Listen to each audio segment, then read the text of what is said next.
All right, so we're here in Atlanta, Georgia at the Georgia Aquarium, and let me tell you, it has been on my bucket list since I was literally 10 years old and first started out in the hobby. This is 50 fish stores in 5 days, a Coralfish Blvd original series we started almost 2 years ago that explores the world of aquariums and the lives of their owners. In today's episode, you're going to be seeing some of the best aquariums in the world, both independently and privately owned, many that you've likely never seen before. This episode is brought to you by Fritz Aquatics, Rod's Food, and Planet Aquariums. Our first stop was the #1 ranked public aquarium in the country, the Georgia Aquarium. It gets this recognition for having some of the largest display tanks in the world. All of us were pretty excited to see if it would live up to the hype. I'd visited almost every major public aquarium in the US, and so I'd supposedly saved the best for last.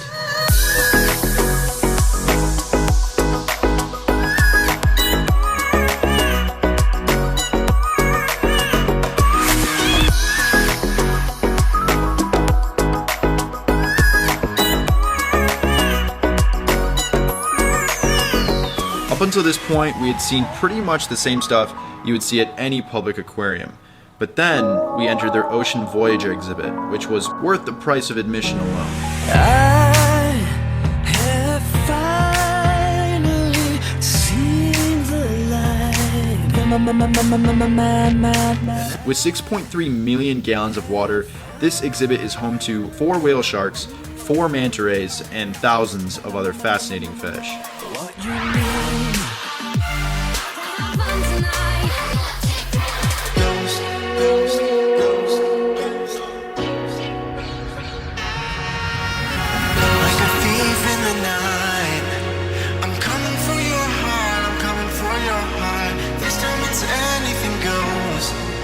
I'm just a selfish ghost.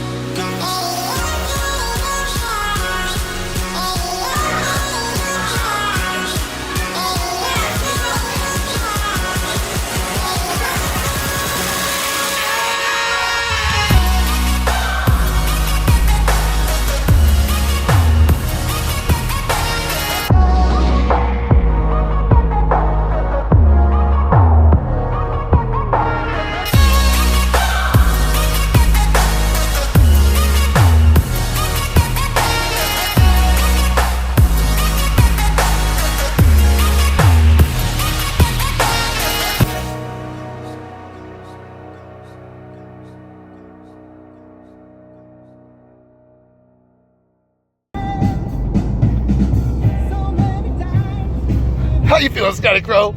It's awesome. We have finally made it to Florida. Our first stop is Top Shelf Aquatics here in Orlando. We're gonna be hitting up a ton of stores in Orlando. I gotta say, this store is packed with coral.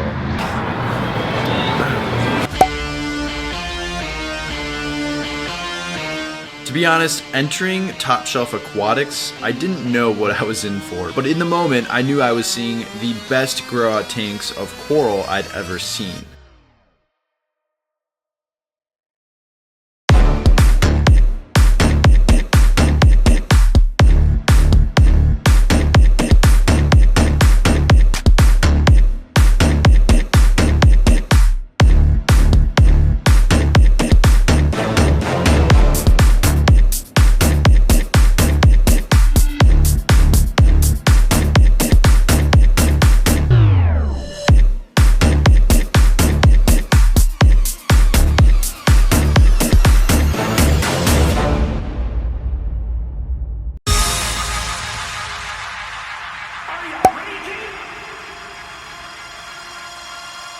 These kinds of displays are getting increasingly popular as technology in our hobby has evolved over the last couple of decades. People are starting to grow and keep corals that you simply can't find in the ocean.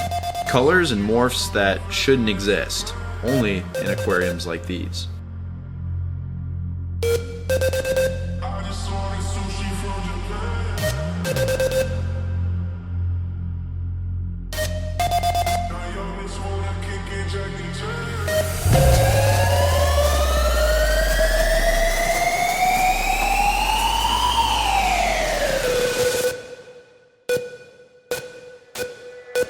Aquaculture. This is the farming of fish, crustaceans, mollusks, aquatic plants, algae, and other organisms. What does that look like? Let's go behind the scenes. All right, so we're here at the Worldwide Corals Farm.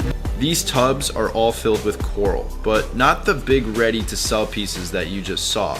These are grow-out tanks where small cuttings of pieces of coral grow until they're ready to be sold.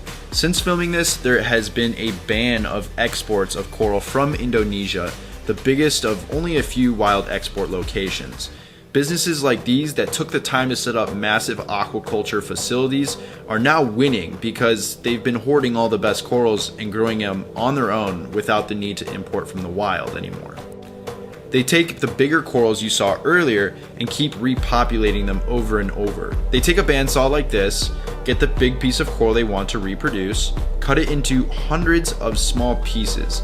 Now each of these pieces will need something to grow on, so they prepare these things called frag plugs by applying glue and epoxy to them. They then attach each little individual cutting of coral to its own plug. They make tenfold on selling these small clippings to hobbyists, keeping their own saltwater aquariums. And it's also a win for the environment, because for every piece farm grown like this is a piece not taken from the ocean.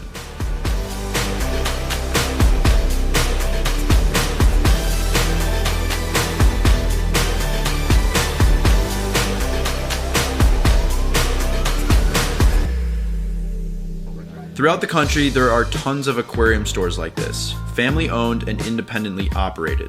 I encourage you to check them out. Besides being a place where you can buy things and get into the hobby, they're also a place of knowledgeable people who love the animals they care for. And they're willing to share that with you, your friends, and even your kids.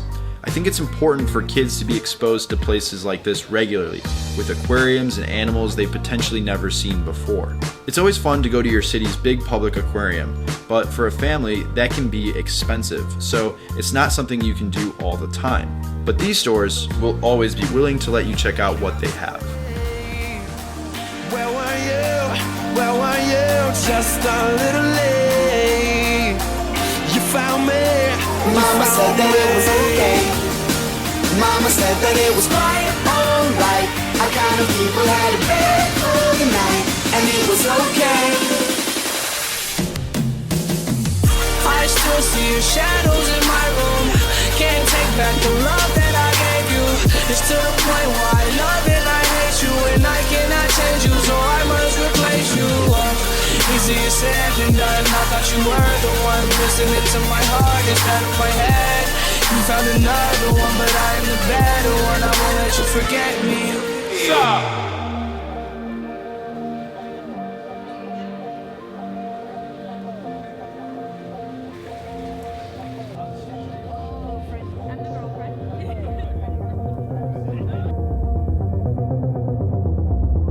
At the end of the day, we had completed the 50 fish stores in 5 days. It was weird to think that this trip had started all the way back in snowy Canada, and now, somehow, I was walking on the beach in Miami. But we weren't finished yet. There was one final aquarium to visit, and I was looking right at it. Cuba.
Got that.